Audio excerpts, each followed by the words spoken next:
Je m'appelle Brandon, j'ai 27 ans, je travaille 60 heures par semaine dans une start-up technologique qui peine à survivre. Chaque jour est un tourbillon de réunions et de délais pendant que je lutte pour payer mon loyer dans une ville qui dévore mon salaire. Mardi dernier, je me suis effondré pendant une présentation aux investisseurs. Le médecin a dit que c'était l'épuisement et la déshydratation. Puis mon père a appelé à l'hôpital et a demandé nonchalamment, est-ce que les 3500 $ que j'envoie chaque mois sont suffisants?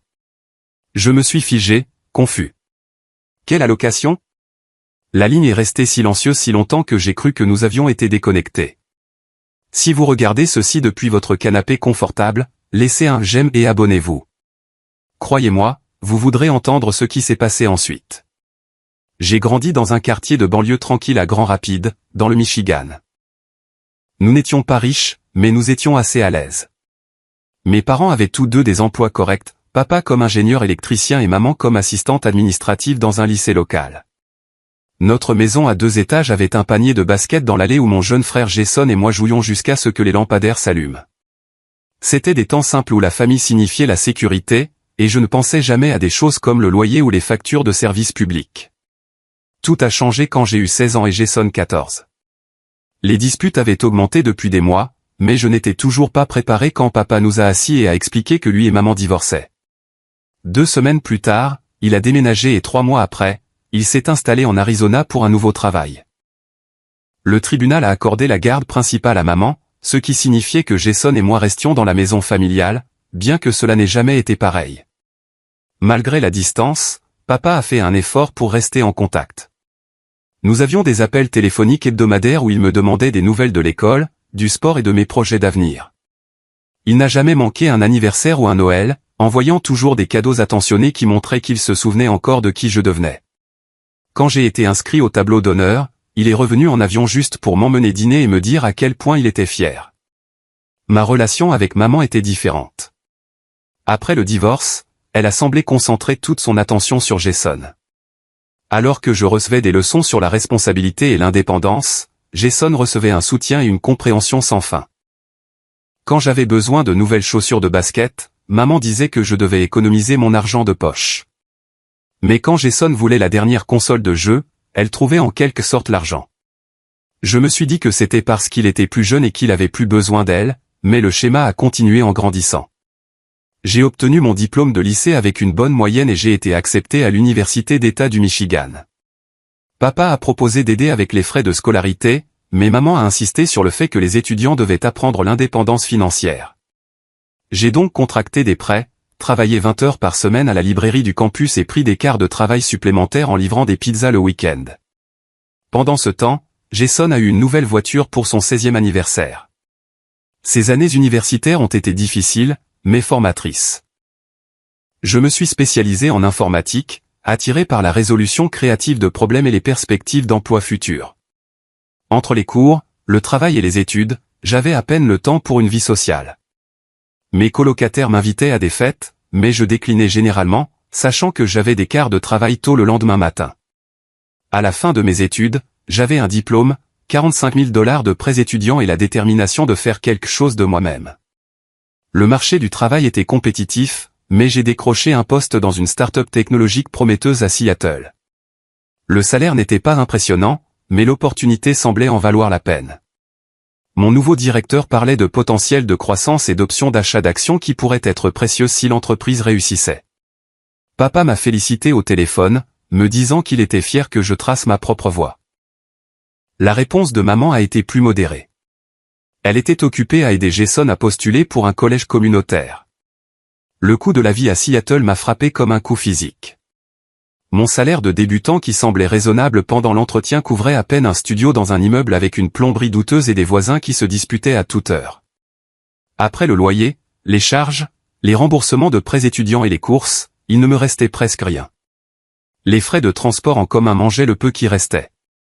J'ai adopté la frugalité avec une dévotion presque religieuse. Le petit déjeuner était de la bouillie d'avoine instantanée. Le déjeuner était des sandwichs au beurre de cacahuètes que je préparais moi-même et le dîner était généralement du riz avec la protéine en promotion cette semaine-là.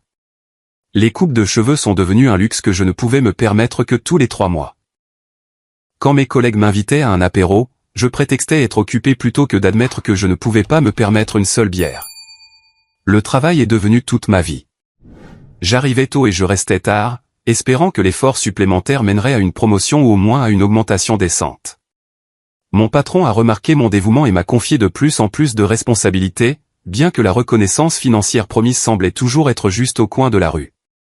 Après que nous ayons obtenu le prochain tour de financement, disait-il, ou, une fois que nous aurons lancé la nouvelle gamme de produits. Ma santé a commencé à souffrir sous la pression constante. Les maux de tête ont commencé en premier, une douleur sourde et persistante derrière les yeux que les médicaments en vente libre soulageaient à peine. Puis est venue l'insomnie, allongé éveillé, m'inquiétant des factures pendant que l'épuisement tirait sur mes os. J'ai commencé à avoir des rhumes fréquents qui traînaient pendant des semaines parce que je ne pouvais pas me permettre de me reposer. Quand une molaire a commencé à me faire mal, je l'ai ignoré jusqu'à ce que l'agonie me conduise à une clinique dentaire d'urgence où j'ai mis le traitement de canal sur une carte de crédit déjà proche de sa limite. Les appels téléphoniques avec papa sont devenus plus courts car je ne voulais pas l'inquiéter avec mes difficultés. Je peignais une image plus rose de ma progression de carrière, parlant de projets intéressants plutôt que de difficultés financières. Les conversations avec maman étaient encore plus rares et se concentraient généralement sur les dernières réalisations de Jason. Sa promotion au magasin d'électronique, le nouvel appartement dans lequel il emménageait, les vacances qu'il prévoyait. Le jour où tout a changé a commencé comme n'importe quel autre. Je me suis réveillé après 4 heures de sommeil agité, j'ai avalé du café et je me suis précipité pour prendre mon bus. Nous avions des investisseurs qui visitaient le bureau, et je devais présenter notre dernier projet de développement. J'avais la tête qui battait, ma vision se brouillant parfois sur les bords. Mais j'ai tenu bon pendant les réunions du matin, alimenté par la détermination et plus de caféine. Debout devant la salle de conférence remplie d'investisseurs potentiels et de cadres, j'ai eu une chaleur inhabituelle. Mes notes semblaient nager sur la page devant moi, mais j'ai continué, expliquant les spécifications techniques et le potentiel du marché. Au milieu de l'explication d'un algorithme complexe, la pièce a commencé à tourner. J'ai cherché le bord de la table pour me stabiliser, mais ma main n'a trouvé que de l'air. La dernière chose dont je me souviens, ce sont les expressions surprises des investisseurs. Alors que le sol se précipitait vers moi, je me suis réveillé au bip rythmé d'un moniteur cardiaque et à l'odeur antiseptique des draps d'hôpital. Une infirmière aux yeux bienveillants ajustait quelque chose sur une perfusion connectée à mon bras. Ma bouche ressemblait à du papier de verre, et ma tête pulsait à chaque battement de cœur. « Bon retour parmi nous », dit-elle en remarquant mes yeux ouverts. « Vous avez fait une belle frayeur à tout le monde. » Des bribes de souvenirs sont revenus. La présentation, les vertiges, la chute. L'embarras m'a envahi, suivi immédiatement par l'anxiété, non pas pour ma santé, mais pour ce que cela signifierait pour mon travail et, plus urgent encore, comment j'allais payer ce séjour à l'hôpital. Depuis combien de temps suis-je ici, ai-je croassé. Environ 6 heures, a-t-elle répondu. Le médecin passera bientôt pour discuter de votre état, mais vous souffrez de déshydratation sévère et d'épuisement. Votre corps vous a essentiellement forcé à prendre la pause que vous lui refusiez. Le médecin est arrivé quelques instants plus tard, un homme d'âge mûr aux cheveux poivre et sel et une tablette qu'il a consultée avant de s'adresser à moi. Monsieur Walsh, a-t-il commencé, vos analyses de sang montrent des déséquilibres électrolytiques importants et vous présentez des signes de fatigue surrénale. Avez-vous été soumis à un stress inhabituel ces derniers temps? J'ai failli rire. Un stress inhabituel? Essayez plutôt une pression constante et implacable qui était devenue si normale que je la reconnaissais à peine comme anormale. Le travail a été exigeant, ai-je minimisé. Et vos habitudes alimentaires, vos cycles de sommeil? J'ai décrit à contre-cœur ma journée type, les longues heures, la nourriture minimale et le repos insuffisant. Le froncement de sourcils du médecin s'est accentué à chaque détail. Brandon, votre corps ne peut pas supporter ce rythme. Vous avez 27 ans, pas invincible. Je recommande au moins 3 jours de repos, une alimentation adéquate et des rendez-vous de suivi. Alors qu'il continuait à exposer un plan de rétablissement qui semblait totalement incompatible avec ma réalité, mon téléphone a vibré sur la table de chevet. C'était mon père. Je dois prendre cet appel, ai-je dit en attrapant le téléphone. Le médecin a hoché la tête. Je repasserai vous voir avant votre sortie. Pensez à ce que je vous ai dit. J'ai répondu à l'appel, m'attendant à la vérification rapide habituelle, mais la voix de papa portait une urgence inhabituelle. Brandon, ton travail m'a appelé en tant que contact d'urgence. Qu'est-ce qui s'est passé? Tu vas bien? Je vais bien, papa, l'ai-je rassuré, minimisant la situation. J'ai juste un peu trop forcé au travail. Une légère déshydratation, rien de grave. Il n'avait pas l'air convaincu. Ce n'est pas ton genre, Brandon. Tu as toujours pris soin de toi. Est-ce que tout va vraiment bien? Il y avait une réelle inquiétude dans sa voix. Et pendant un instant, j'ai envisagé de tout lui dire. Les difficultés financières, l'épuisement, le sentiment croissant que je me noyais. Mais les vieilles habitudes ont la vie dure. Vraiment, papa, je vais bien. J'ai juste besoin de boire plus d'eau et peut-être de prendre un jour de congé. Une pause a suivi. Puis est venue la question qui allait tout changer. Est-ce que les 3500 $ que j'envoie chaque mois ne sont pas suffisants? Si tu as besoin de plus, il suffit de demander. Les mots n'avaient aucun sens. J'ai pensé que peut-être les médicaments qu'on m'avait donnés affectaient mon oui. Quelle allocation? Ai-je demandé, la confusion évidente dans ma voix. Le silence qui a suivi était si profond que j'ai vérifié mon écran pour voir si l'appel avait été coupé. Mais non, nous étions toujours connectés. Quand papa a finalement repris la parole, sa voix avait complètement changé, tendue par une émotion que je ne pouvais pas identifier immédiatement. Brandon, a-t-il dit lentement. J'envoie 3500 $ à ta mère tous les mois depuis 3 ans, depuis que tu as obtenu ton diplôme. C'était censé être pour toi, pour t'aider avec ton appartement, tes prêts étudiants, te donner un coussin pendant que tu commençais ta carrière. Mon esprit s'est emballé pour traiter cette information. 3 ans, 3500 $ par mois. C'était. Je ne pouvais même pas faire le calcul dans mon état actuel, mais c'était un montant substantiel. De l'argent qui aurait pu empêcher tout ce que j'avais traversé. Papa, je n'ai jamais reçu d'argent de toi ou de maman depuis que j'ai commencé à travailler. Une autre longue pause. Après le divorce, ta mère et moi avons convenu que je fournirais un soutien financier pour vous les enfants jusqu'à l'université et au début de l'âge adulte. Pour Jason, j'ai contribué à son fonds d'études. Pour toi, une fois que tu as obtenu ton diplôme, nous nous sommes mis d'accord sur une allocation mensuelle. Je l'ai envoyé directement sur le compte de ta mère au cours des 3 dernières années. L'implication flottait dans l'air entre nous. Ma gorge s'est nouée alors que les pièces commençaient à s'emboîter.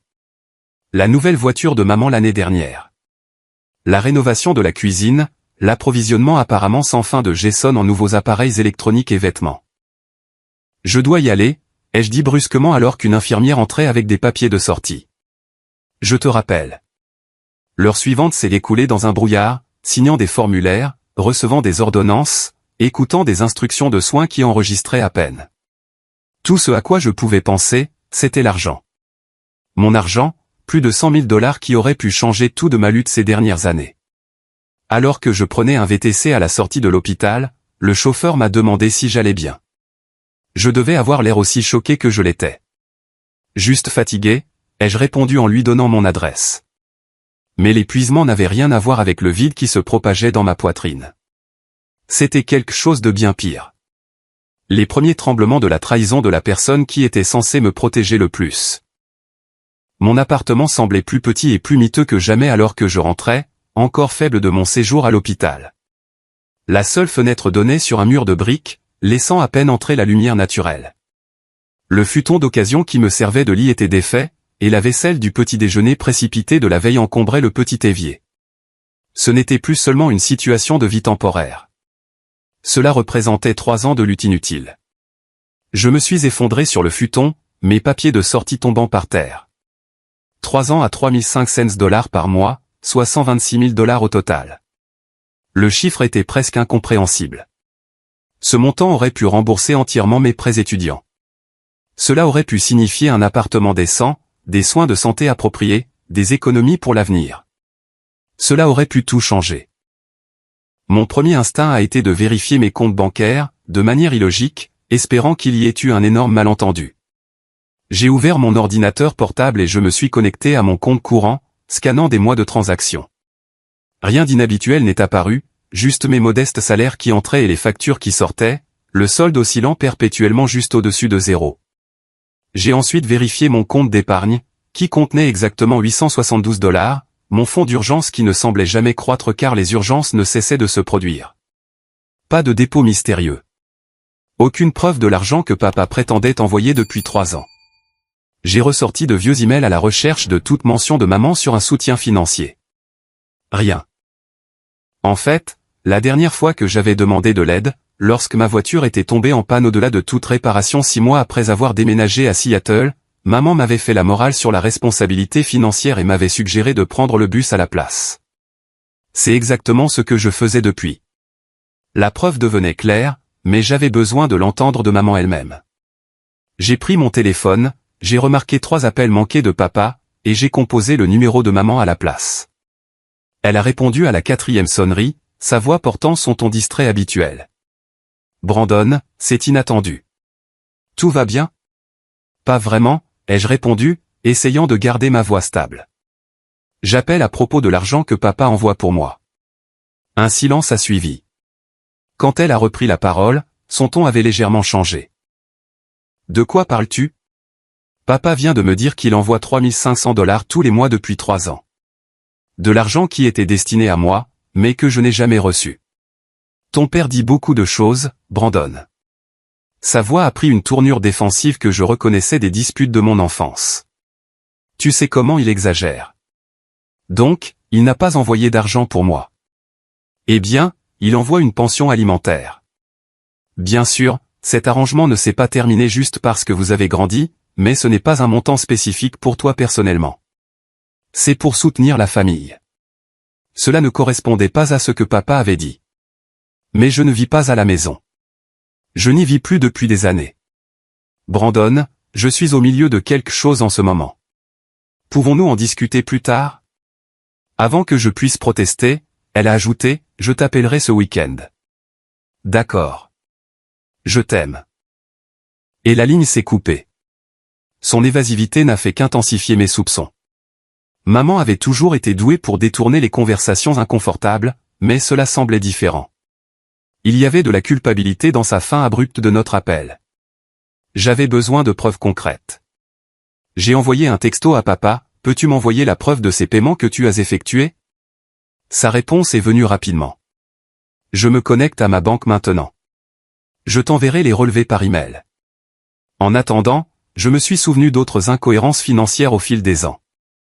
La fois où maman a prétendu qu'elle ne pouvait pas m'aider pour mes manuels parce que l'argent était serré, mais Jason a eu un nouvel ordinateur portable le même mois. Ou quand elle a dit qu'elle ne pouvait pas me rendre visite à Seattle parce que les vols étaient trop chers, puis a posté des photos sur Facebook de son week-end à Las Vegas avec ses amis. L'email de papa est arrivé avec des pièces jointes, des relevés bancaires montrant des virements mensuels constants de $3500 sur le compte de maman, datant d'exactement 3 ans.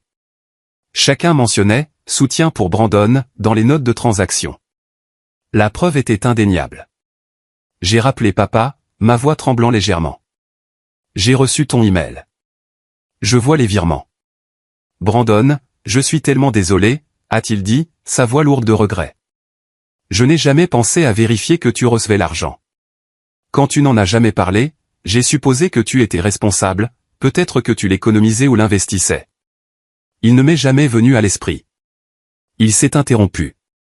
Ce n'est pas de ta faute, l'ai-je assuré, bien qu'une partie de moi aurait souhaité qu'il ait vérifié plus tôt. Mais j'ai besoin de comprendre ce qui s'est passé. Bien sûr. Qu'est-ce que tu vas faire ?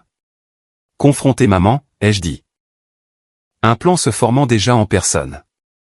Après avoir mis fin à l'appel, j'ai réservé le vol le moins cher pour Grand Rapids pour le vendredi après-midi, en utilisant la plupart de mes maigres économies. J'ai ensuite appelé mon directeur au travail, j'ai expliqué l'urgence familiale et j'ai demandé 2 jours de congé personnel. Compte tenu de mon récent effondrement, il n'a pas discuté. J'ai rappelé maman, mais l'appel est allé directement à la messagerie vocale. Plutôt que de laisser un message, je lui ai envoyé un texto. Je rentre ce week-end. On doit parler en personne. Sa réponse est venue des heures plus tard. J'ai hâte de te voir. Jason sera excité aussi. Le ton désinvolte de son message, sans aucune reconnaissance de notre conversation précédente, a alimenté ma détermination. Ce ne serait pas une réunion de famille agréable, mais j'avais besoin de réponses. Le vol pour le Michigan m'a donné le temps d'organiser mes pensées et mes preuves. J'avais les relevés bancaires de papa imprimés ainsi qu'une liste de questions auxquelles j'avais besoin de réponses. Qu'est-il arrivé à l'argent? Pourquoi l'avait-elle gardé pour elle? Comment pouvait-elle me regarder lutter financièrement tout en utilisant apparemment mon argent de soutien pour elle-même et Jason? Quand mon avion a atterri le vendredi soir, j'ai loué une voiture plutôt que de demander à ce qu'on vienne me chercher. Je voulais avoir la liberté de partir quand j'en aurais besoin, anticipant que ce ne serait pas une visite paisible. Traverser mon ancien quartier en voiture était surréaliste. Des feuilles d'automne recouvraient les pelouses et des décorations d'Halloween ornaient les porches. La maison de mon enfance est apparue. La maison coloniale à 2 étages avec des volets verts et le panier de basket toujours debout dans l'allée. Mais quelque chose était différent. Un SUV tout neuf était garé dans l'allée. Certainement pas la berline raisonnable que maman avait conduite pendant des années.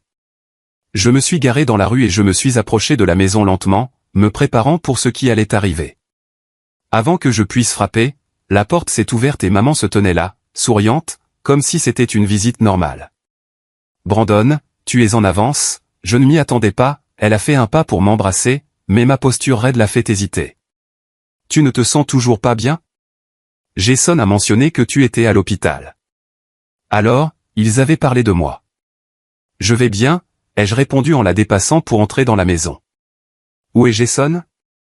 Il sera bientôt là. Il ne vit plus ici.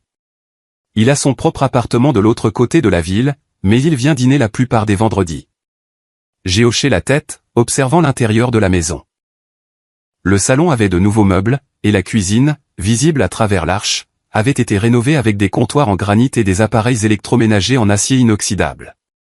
De petits changements individuels, mais collectivement, ils peignaient un tableau de confort financier qui contrastait fortement avec mon existence en difficulté. « Belle rénovation », ai-je commenté.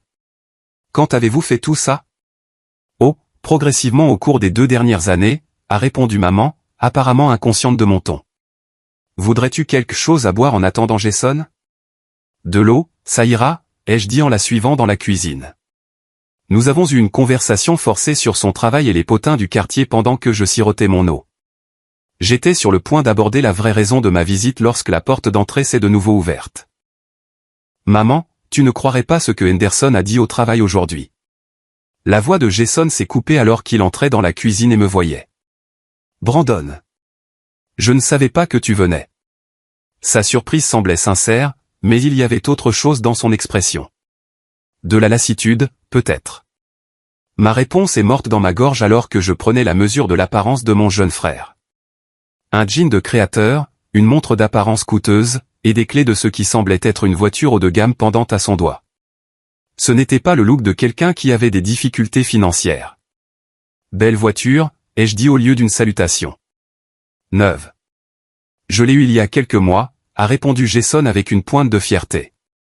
Les modifications personnalisées viennent de se terminer la semaine dernière. Ça a dû coûter une fortune, ai-je observé. Un regard inconfortable a été échangé entre Jason et maman. À ce moment-là, j'ai su qu'ils savaient tous les deux exactement ce qu'il était advenu de mon argent. « Mangeons », a interjeté maman avec éclat. J'ai fait ta lasagne préférée, Brandon. Alors que nous nous dirigions vers la salle à manger, j'ai remarqué d'autres signes d'aisance, une nouvelle grande télévision dans le salon attenant, et à travers le sac à dos ouvert de Jason, j'ai aperçu ce qui ressemblait à du matériel de jeu haut de gamme. Les pièces du puzzle s'emboîtaient, créant une image que je ne voulais pas voir, mais que je ne pouvais plus ignorer. Mes 3500 $ mensuels n'avaient pas disparu dans les airs. Ils avaient financé un style de vie confortable pour ma mère et mon frère, pendant que je travaillais jusqu'à l'effondrement. Le dîner fut atroce. Maman a bavardé sur les potins du quartier tout en servant des lasagnes sur ce qui semblait être de la nouvelle vaisselle. Jason alternait entre envoyer des textos sous la table et se vanter de son travail au magasin d'électronique où il avait récemment été promu directeur adjoint. La réduction pour les employés est géniale, a-t-il expliqué en se resservant. J'ai eu toute ma configuration de jeu pour presque rien. J'ai poussé la nourriture dans mon assiette, l'appétit coupé. Les 3500 $ mensuels qui auraient pu changer ma vie avaient apparemment financé les passe-temps de Jason et les améliorations de la maison de maman. Alors Brandon, a dit maman, tu n'as jamais mentionné pourquoi tu avais soudainement décidé de venir. Est-ce que tout va bien avec ton travail? L'ouverture était parfaite. J'ai posé ma fourchette et les regardé directement. En fait, je suis venu pour poser des questions sur les 3500 $ que papa envoie pour moi chaque mois depuis 3 ans. Le cliquetis de la fourchette de Jason contre son assiette a été le seul son dans le silence soudain. Le sourire de maman s'est figé, puis a lentement disparu. Je ne sais pas de quoi tu parles, a-t-elle finalement dit, mais sa voix manquait de conviction. J'ai sorti les relevés bancaires de la poche de ma veste et les ai posés sur la table. Ceux-ci disent le contraire. 3 ans de paiement mensuel de papa, spécifiquement désignés pour moi. Maman a jeté un coup d'œil au papier, mais ne les a pas touchés. Jason, cependant, s'est penché en avant pour regarder, puis s'est rapidement rassis, son expression se refermant. Ton père et moi avions un arrangement après le divorce, a dit maman avec précaution. Il envoie de l'argent pour aider aux dépenses familiales. Mais je ne vis plus à la maison depuis des années, ai-je contré. Et ces paiements ont commencé après que j'ai obtenu mon diplôme et que j'ai déménagé à Seattle. Brandon, tu ne comprends pas à quel point c'est cher d'entretenir une maison. Tu as raison. Je ne le comprends pas. Parce que j'ai vécu dans un studio que je pouvais à peine me permettre, travaillant jusqu'à l'épuisement, sautant des repas pour payer le loyer pendant qu'apparemment mon argent de soutien était dépensé ici. Jason s'est agité mal à l'aise sur sa chaise. Les yeux de maman se sont brièvement tournés vers lui avant de revenir sur moi. Ce n'était pas comme ça, a-t-elle insisté. L'argent est allé sur le compte familial. Pour les urgences et des urgences comme la nouvelle voiture de Jason ou cette configuration de jeu que j'ai vue dans son sac à dos. Le visage de Jason a rougi. Ne m'entraîne pas là-dedans. Ce n'est pas de ma faute si tu as choisi une start-up mal payée au lieu d'un vrai travail. Ces mots ont frappé comme un coup physique. Non pas parce qu'ils étaient vrais, mais parce qu'ils révélaient à quel point il comprenait peu ma vie. Jason, je me suis effondré au travail cette semaine à cause de l'épuisement et de la déshydratation. J'ai sauté des rendez-vous chez le médecin parce que je ne pouvais pas me les permettre. Pendant ce temps, tu te promènes dans une voiture qui a probablement coûté plus que ce que je gagne en un an. Ça suffit, a interjeté maman. Brandon, tu es dramatique. Tu as toujours été indépendant et capable. Jason avait besoin de plus de soutien.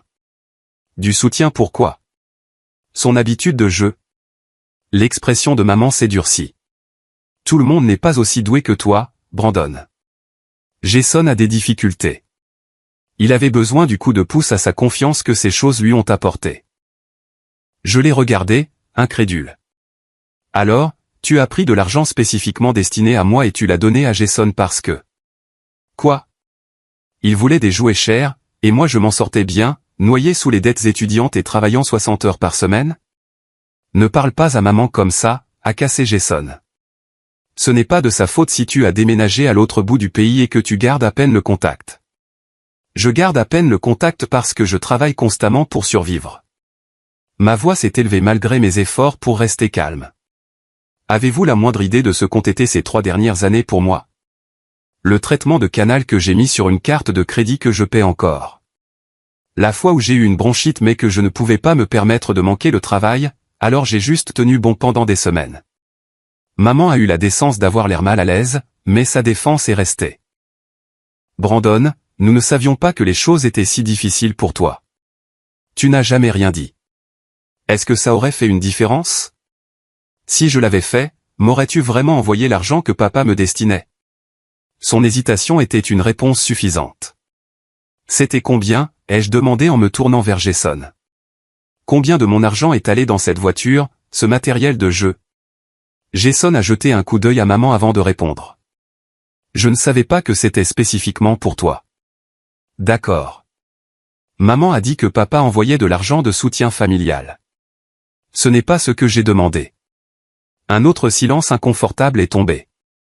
Finalement, Jason a marmonné, la voiture coûtait 32 000 $. La configuration de jeu, environ 7 000 $. Les chiffres m'ont frappé comme des coups physiques. Près de 40 000 $ de mon argent dépensé en articles de luxe pendant que je pouvais à peine me permettre de faire les courses. Et le reste, ai-je demandé en me retournant vers maman. Où sont passés les 80 000 $ restants? Elle a tripoté sa serviette.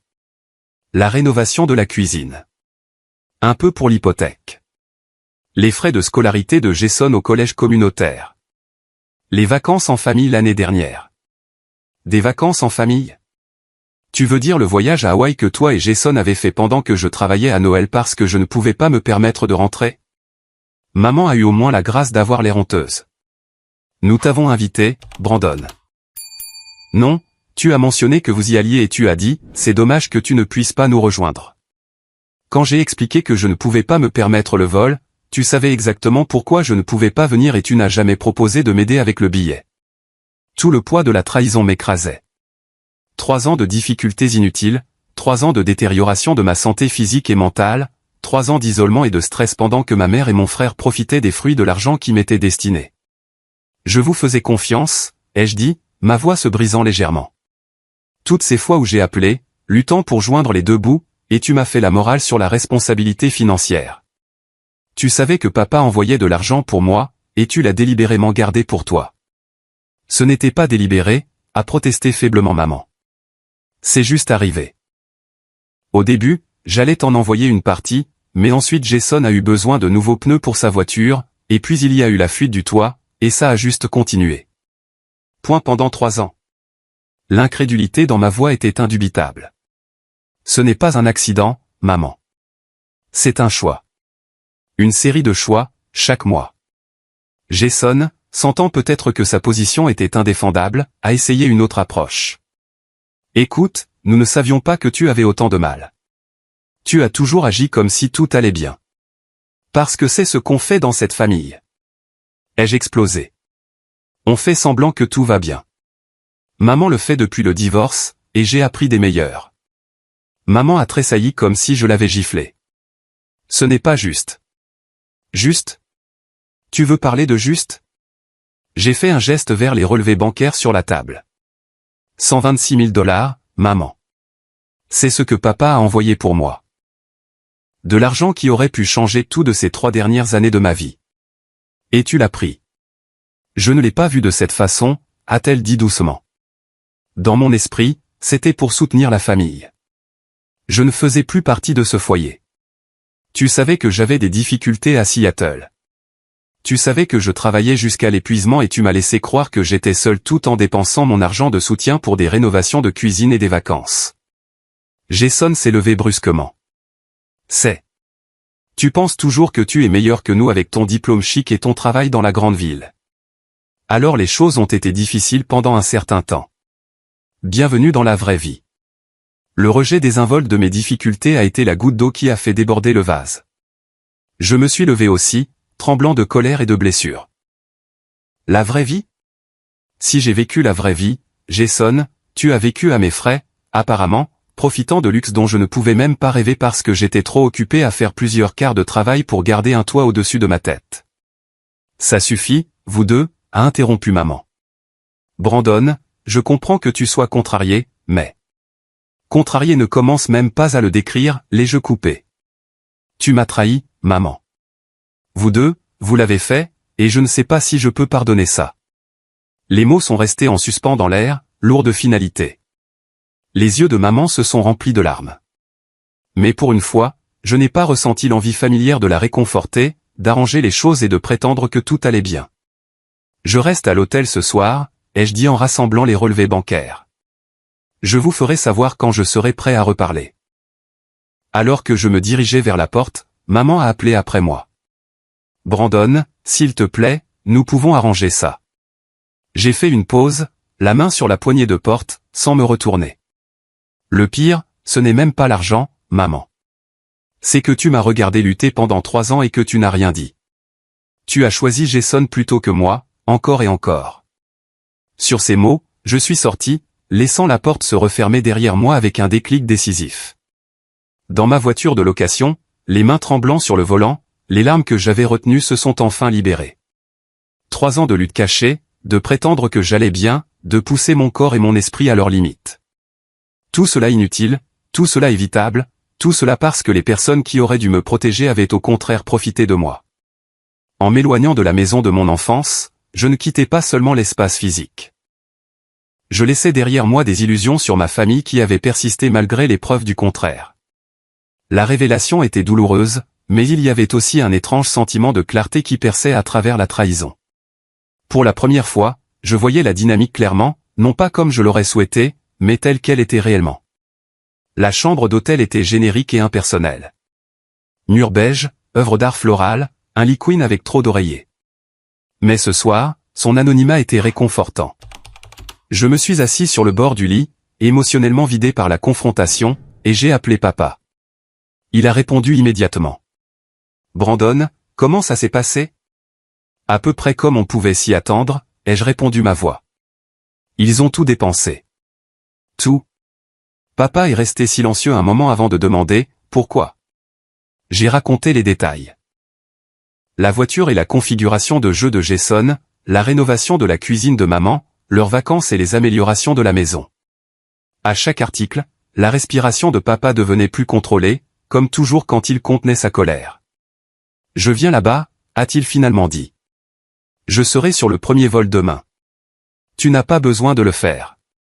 Si, j'en ai besoin. Il ne s'agit pas seulement de l'argent, Brandon. Il s'agit du fait qu'ils t'ont regardé lutter pendant qu'ils vivaient confortablement avec des fonds qui t'étaient destinés. Je ne laisserai pas ça passer.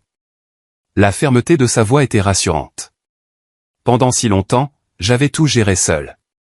Avoir quelqu'un sans équivoque de mon côté, c'était comme trouver la terre ferme après avoir fait du surplace pendant des années. Merci, ai-je simplement dit. Repose-toi. Envoie-moi tes informations d'hôtel. Je te ferai savoir quand mon vol atterrira. Après avoir raccroché, je me suis allongé sur le lit, fixant le plafond. Les événements des derniers jours se sont rejoués dans mon esprit, l'effondrement au travail, le séjour à l'hôpital, la révélation de papa, la confrontation de ce soir. Cela semblait surréaliste, comme si je regardais la vie de quelqu'un d'autre se désagréger. Le sommeil est venu par bribes, interrompu par des rêves où je courais vers quelque chose d'important qui restait juste hors de portée. Je me suis réveillé à l'aube, me sentant peu reposé mais étrangement lucide. Après une douche rapide, j'ai vérifié mon téléphone pour trouver plusieurs appels manqués et textos de maman et un de Jason. Je les ai tous ignorés, me concentrant plutôt sur le message de papa confirmant que son vol atterrirait à 11h30. Les retrouvailles à l'aéroport avec papa ont été émouvantes d'une manière que je n'avais pas anticipée. Le voir franchir la porte d'arrivée, les cheveux argentés maintenant, mais toujours grand et droit, a provoqué une vague de sentiments auxquels je n'étais pas préparé. Quand il m'a serré dans ses bras, je me suis senti à nouveau comme un enfant, en sécurité d'une manière que je n'avais pas ressentie depuis des années. « Tu as l'air fatigué, mon fils », a-t-il dit en étudiant mon visage alors que nous nous séparions. « Ça a été une longue semaine », ai-je répondu avec un faible sourire. Nous nous sommes rendus dans un restaurant voisin, nous installant dans une cabine tranquille où papa a commandé du café pour nous deux avant d'aborder la situation. J'ai réfléchi à ça toute la nuit, a-t-il commencé. Et d'abord, je dois m'excuser. J'aurais dû vérifier que tu recevais l'argent. J'aurais dû demander directement au lieu de supposer que tout allait bien quand tu n'en as jamais parlé. Ce n'est pas de ta faute, l'ai-je assuré. Tu n'avais aucune raison de penser que maman ferait ça. Papa a soupiré lourdement. C'est justement ça. Peut-être que j'aurais dû. Les signes étaient là pendant notre mariage. La façon dont elle favorisait Jason, les petites incohérences financières qui ne collaient jamais tout à fait. C'était étrange d'entendre papa reconnaître quelque chose que j'avais ressenti mais jamais pleinement articulé. Le traitement préférentiel de maman pour Jason. En grandissant, je m'étais toujours dit que je l'imaginais ou que Jason avait simplement besoin de plus d'attention. Pourquoi penses-tu qu'elle l'a fait, ai-je demandé. Papa a réfléchi à la question, remuant son café pensivement. Ta mère s'est toujours vue comme la protectrice de la famille. Après le divorce, je pense qu'elle m'en a voulu d'avoir déménagé, même si c'était pour un travail qui me permettait de mieux subvenir à vos besoins. Dans son esprit, Jason est devenu celui qui avait besoin d'être protégé et toi. Il a hésité. J'étais celui qui était parti, comme toi, ai-je terminé pour lui. Il a hoché la tête. Aller à l'université, déménager à l'autre bout du pays, c'était des étapes saines et normales pour un jeune adulte. Mais je pense que dans l'esprit de ta mère, cela représentait un rejet. Donc, elle m'a puni en prenant mon argent de soutien et en le donnant à Jason. Je ne pense pas qu'elle l'ait vu comme une punition, plutôt comme une réorientation des ressources là où elle pensait qu'elles étaient plus nécessaires. Jason est resté proche, donc il a été récompensé par le confort. Tu as pris ton envol, donc on t'a laissé te débrouiller seul. L'explication avait un certain sens tordu, bien qu'elle ne diminue pas la trahison. Qu'est-ce qui se passe maintenant, ai-je demandé. D'abord, nous consultons un avocat. Ce que ta mère a fait peut constituer une fraude. Elle a reçu de l'argent sous de faux prétextes. Ensuite, nous nous occupons de tes besoins immédiats. Tu as mentionné des factures médicales, des prêts étudiants. L'approche pratique était réconfortante. Après des années de lutte solitaire, avoir quelqu'un pour aider à planifier une voie à suivre, c'était comme un poids en moins. Après le déjeuner, nous avons rencontré un avocat que papa avait contacté avant de prendre l'avion. La consultation a été décevante. Bien que nous ayons un dossier solide, l'avocat a averti que poursuivre une action en justice contre des membres de sa famille entraînait souvent des ruptures permanentes. De plus, récupérer la totalité du montant pourrait être difficile si l'argent avait déjà été dépensé. Vous avez des options, a expliqué l'avocat. Nous pourrions intenter une action civile ou éventuellement engager des poursuites pénales pour fraude, mais je recommanderais de commencer par une lettre de mise en demeure décrivant les conditions de remboursement. Papa et moi avons échangé des regards, nous mettant d'accord sans un mot pour commencer par l'approche la moins agressive. De retour à l'hôtel, nous avons discuté de plans à plus long terme. Papa avait libéré son emploi du temps pour tout le week-end, consacrant son temps à m'aider à démêler ce pétrin. J'ai réfléchi, a-t-il dit. Il y a un pôle technologique qui se développe à Phoenix, non loin de chez moi. Plusieurs entreprises se développent et embauchent. Le coût de la vie est plus bas qu'à Seattle, et tu aurais mon soutien à proximité. La suggestion m'a pris au dépourvu. J'avais été tellement concentré sur ma survie à Seattle que je n'avais pas envisagé d'autres options. Je devrais y réfléchir, ai-je répondu avec précaution. Ton travail actuel t'a conduit à l'effondrement, a interjeté papa. Brandon, je respecte ton indépendance, mais il y a une différence entre être indépendant et être isolé. Tu n'es pas obligé de tout faire seul. Ces mots ont résonné plus profondément que je ne l'attendais. Pendant 3 ans, je m'étais enorgueilli de m'en être sorti à Seattle, sans jamais demander d'aide, persévérant quel qu'en soit le coût. Mais où cela m'avait-il mené? Un séjour à l'hôpital, des dettes croissantes et la prise de conscience que j'avais lutté inutilement pendant que mon argent de soutien finançait les luxes de mon frère. Je vais y réfléchir, ai-je concédé. Mais d'abord, nous devons nous occuper de maman et de Jason. Papa a hoché la tête d'un air sombre. Demain. Ce soir, tu te reposes. Cette nuit-là, j'ai mieux dormi que depuis des mois. Peut-être parce que pour la première fois depuis des années, je ne portais pas entièrement le poids de la survie. La présence de papa dans la chambre voisine était un rappel tangible que j'avais du soutien, un vrai soutien, pas le genre conditionnel que ma mère avait montré. Le matin, papa et moi nous sommes préparés pour la confrontation. Nous nous sommes mis d'accord sur une stratégie, se concentrer sur les faits, rester calme et présenter des attentes claires pour la résolution. Papa dirigerait les discussions financières tandis que je m'occuperais des aspects émotionnels de la trahison. Alors que nous retournions en voiture chez maman, papa a posé brièvement sa main sur mon épaule. Rappelle-toi, peu importe comment ça se passe, tu n'es plus seul.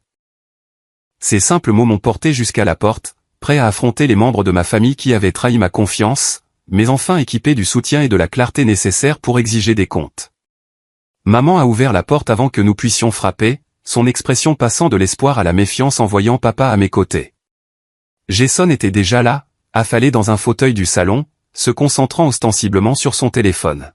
« Richard, dit maman avec raideur. Je ne m'attendais pas à te voir. »« Bonjour, Margaret, répondit papa, son ton professionnellement cordial. Étant donné les circonstances, j'ai estimé que ma présence était nécessaire. Nous nous sommes dirigés vers le salon et un silence inconfortable s'est installé sur nous. Je me suis assis à côté de papa sur le canapé, face à maman et Jason. La dynamique familiale était physiquement cartographiée dans notre positionnement. La division claire entre nous n'aurait pas pu être plus évidente. Je suppose que Brandon t'a raconté ses accusations, commença maman, un ton défensif dans la voix. Ce ne sont pas des accusations, Margaret. Ce sont des faits étayés par des relevés bancaires. La voix de papa resta égale, mais je pouvais sentir la colère contenue sous son calme extérieur. Pendant 3 ans, j'ai envoyé $3 500 par mois, spécifiquement désignés pour le soutien de Brandon. De l'argent qu'il n'a jamais reçu. Jason leva enfin les yeux de son téléphone, son expression un mélange de défi et de malaise. Nous ne savions pas que c'était spécifiquement pour Brandon. Ce n'est pas vrai, Jason, ai-je interjeté. Les descriptions des virements disaient littéralement un soutien pour Brandon chaque mois. Papa et moi avons les relevés bancaires. Maman se tortilla mal à l'aise. L'argent est allé sur le compte familial pour les dépenses générales. Des dépenses générales comme la voiture à 32 000 $ de Jason? Demanda papa. Ou son équipement de jeu à 7 000 $? Les chiffres spécifiques restèrent en suspens dans l'air. Le visage de maman rougit alors qu'elle réalisait que nous savions exactement comment l'argent avait été dépensé. Soyons clairs sur ce qui s'est passé ici, poursuivit papa. Au cours des 3 dernières années, j'ai envoyé 126 000 $ destinés aux frais de subsistance, aux prêts étudiants et aux économies de Brandon. Au lieu de cela, cet argent a été utilisé pour des rénovations de maisons, des articles de luxe et des vacances auxquelles Brandon n'a même pas été invité. Pendant que je travaillais 60 heures par semaine, ai-je ajouté, sautant des repas, reportant des soins médicaux et payant à peine le loyer d'un studio avec une plomberie douteuse. Les yeux de maman s'agitèrent entre nous, comprenant peut-être enfin la gravité de la situation. Nous ne nous rendions pas compte que les choses étaient si difficiles pour toi, Brandon. Tu n'as pas demandé, ai-je simplement répondu. Et quand j'ai mentionné des difficultés, tu m'as fait la morale sur la responsabilité financière. Papa a posé un dossier sur la table basse. Nous avons consulté un avocat. Ce qui s'est passé ici peut potentiellement constituer une fraude, recevoir de l'argent sous de faux prétextes. Cependant, nous préférerions résoudre cela sans action en justice. Le mot « avocat » a visiblement alarmé maman. Jason s'est redressé, son nonchalance précédente s'évaporant. « Que voulez-vous » a demandé Jason sans détour. « Le remboursement » a déclaré papa. « La totalité des 126 000 $. Maman a pâli. « C'est impossible. Nous n'avons pas ce genre d'argent. En fait, une partie importante est garée dans votre allée. Et dans toute cette maison, ai-je souligné. La voiture de Jason, la rénovation de la cuisine, l'équipement de jeu, tu t'attends à ce que je vende ma voiture? La voix de Jason s'éleva, incrédule. Je m'attends à ce que tu prennes la responsabilité du fait que ta voiture a été achetée avec de l'argent qui m'a été volé, ai-je répondu, me surprenant par ma stabilité. De l'argent qui aurait pu m'empêcher de travailler jusqu'à l'hospitalisation. Maman se mit à pleurer doucement. Dans d'autres circonstances, ces larmes auraient pu m'émouvoir, mais le souvenir de 3 ans de difficultés inutiles a endurci ma résolution. Nous sommes prêts à être raisonnables sur les conditions de remboursement, a déclaré papa, son ton s'adoucissant légèrement. Mais il y aura remboursement. Nous avons rédigé un accord formel. Il a sorti des papiers du dossier, les faisant glisser sur la table. Le document décrivait un plan de remboursement s'étalant sur 3 ans, une chronologie qui correspondait à la durée de la tromperie. La voiture doit être vendue immédiatement, a poursuivi papa, ainsi que l'équipement de jeu haut de gamme et tout autre article de luxe acheté pendant cette période. Le produit de la vente constituera le premier versement du remboursement. Jason semblait prêt à protester, mais maman a posé une main retenant sur son bras. Nous aurons besoin de temps pour examiner cela avec notre propre avocat, a-t-elle dit, tentant de reprendre un certain contrôle de la situation. Bien sûr, a convenu papa.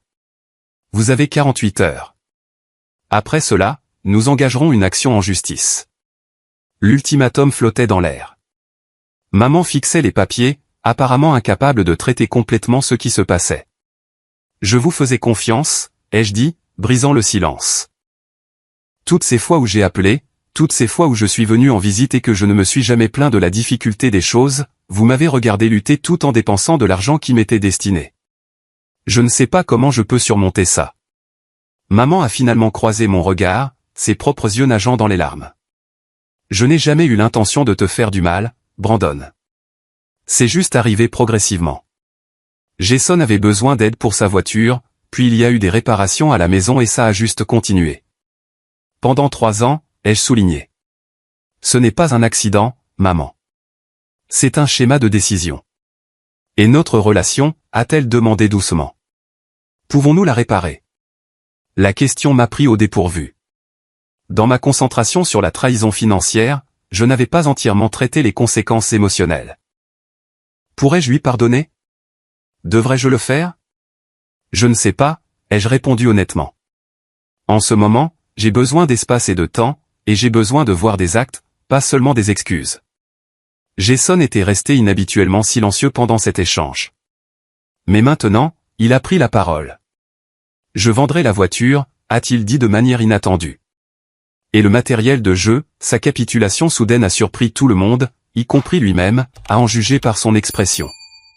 Je ne savais pas que l'argent était spécifiquement pour toi, a-t-il poursuivi en s'adressant directement à moi pour la première fois. Mais j'aurais dû me demander d'où il venait. Aucun poste de directeur adjoint n'explique le genre de dépenses que maman permettait. Ce n'étaient pas des excuses complètes, mais c'était plus de conscience de soi que ce à quoi je m'attendais de la part de mon frère. Pour la première fois, j'ai vu une lueur de la personne qu'il pourrait devenir s'il était contraint de faire face aux conséquences. La réunion s'est terminée avec maman signant l'accord préliminaire, reconnaissant la dette et s'engageant aux premières étapes du remboursement. Alors que papa et moi nous préparions à partir, elle a demandé doucement « Reviendras-tu pour Noël ?» La question, si normale, si familière, contrastait vivement avec les documents juridiques et les négociations tendues de l'heure précédente. Je n'avais pas de réponse pour elle. Ça dépend de ce qui se passera d'ici là, ai-je répondu. Dehors, dans la voiture de location, papa a laissé échapper un long soupir. Ça s'est mieux passé que prévu. Tu penses qu'ils vont tenir leur parole? Jason pourrait nous surprendre. Ta mère, il a hésité. Margaret a toujours été douée pour réécrire la réalité à sa convenance, mais avec des délais concrets et des conséquences juridiques, elle se conformera. Ce soir-là, de retour à l'hôtel, je me sentais étrangement en paix. La confrontation avait été difficile, mais nécessaire. Pour la première fois depuis des années, j'avais reconnu la vérité sur la dynamique de ma famille au lieu de leur trouver des excuses. Quel est ton plan maintenant? A demandé papa pendant le dîner. Retourner à Seattle, démissionner de mon travail, commencer à chercher des postes à Phoenix, ai-je répondu, la décision se cristallisant alors que je parlais. J'ai besoin d'un nouveau départ. Papa a souri, le premier sourire sincère que je lui avais vu de tout le week-end. Ma chambre d'amis est à toi aussi longtemps que tu en auras besoin. 2 jours plus tard, je suis monté à bord d'un avion pour Seattle, laissant derrière moi les restes des illusions de l'enfance, mais emportant avec moi une nouvelle compréhension. Maman et Jason avaient fait le premier versement du plan de remboursement. Jason avait déjà mis sa voiture en vente et avait remis le matériel de jeu à un magasin de dépôt-vente. Reste à savoir si notre relation pouvait être réparée, mais pour la première fois, je faisais face à la réalité de ma famille au lieu de la version idéalisée à laquelle je m'étais accroché pendant des années. De retour à Seattle, j'ai démissionné de mon travail, j'ai commencé à emballer mes maigres affaires et j'ai pris rendez-vous pour un examen physique attendu depuis longtemps. Le camion de déménagement que papa m'a aidé à louer était petit. Après 3 ans dans la ville, j'avais accumulé étonnamment peu de choses. En nous éloignant de mon immeuble, je n'ai ressenti aucun regret, seulement un sentiment croissant de possibilités. 6 mois se sont écoulés depuis ce séjour à l'hôpital fatidique qui a tout changé. Je suis maintenant installé à Phoenix dans un confortable appartement d'une chambre qui coûte la moitié de mon studio de Seattle. Mon nouvel emploi dans une entreprise de technologie plus établie offre un meilleur salaire, des horaires raisonnables et de vrais avantages, y compris des services de santé mentale que j'utilise régulièrement. Papa vit à seulement 20 minutes, et nos dîners hebdomadaires sont devenus un moment fort de ma routine. Nous développons le genre de relation adulte que je n'ai jamais eu la chance de construire avec lui auparavant, une relation basée sur le respect mutuel et une connexion sincère plutôt que sur l'obligation. Le plan de remboursement de maman et Jason se déroule comme convenu. La voiture s'est vendue rapidement et, combinée au matériel de jeu, a fourni un premier versement substantiel. Les paiements mensuels sont arrivés régulièrement depuis lors. Chaque dépôt est une petite justification, non seulement pour le recouvrement financier, mais aussi pour la reconnaissance de l'erreur qu'il représente. Mes prêts étudiants ne sont plus un fardeau écrasant. J'ai créé un fonds d'urgence, et je commence même à investir un petit montant chaque mois. L'anxiété constante qui était devenue mon état de base a reculé, remplacé par un optimisme prudent quant à l'avenir. Ma relation avec maman reste compliquée. Nous nous parlons occasionnellement au téléphone, des conversations polies mais gardées.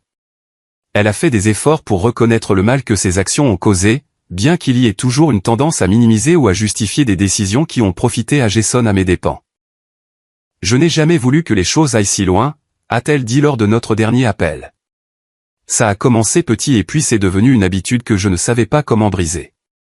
J'apprends à accepter ces aperçus partiels comme des progrès tout en maintenant les limites nécessaires à mon propre bien-être. Le pardon est un processus, pas un événement, quelque chose que mon thérapeute me rappelle régulièrement. Jason a montré une croissance surprenante. Après avoir vendu sa voiture et déménagé dans un appartement plus modeste, il semble développer une éthique de travail que je n'avais jamais vue auparavant. Lors de nos échanges de textos occasionnels, il mentionne des projets de retourner à l'université et de terminer son diplôme sans l'amorti financier de maman. Devoir gagner des choses par moi-même n'est en fait pas si terrible, a-t-il admis dans son message le plus récent. Un petit pas, mais significatif venant de l'adolescent privilégié qui jouissait autrefois des fruits de mon soutien volé. Papa et moi avons eu de nombreuses longues conversations sur la dynamique familiale, reconstituant des schémas qui remontaient à mon enfance.